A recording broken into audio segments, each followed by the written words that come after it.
Yo'lga chiqdi. Silliqqina.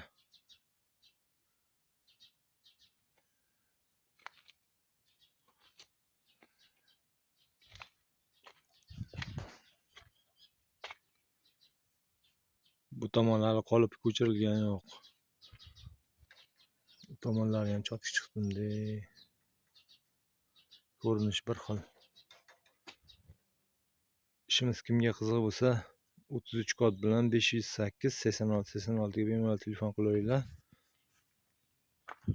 Xudo xolasa patlazer chiroyli qilib beramiz.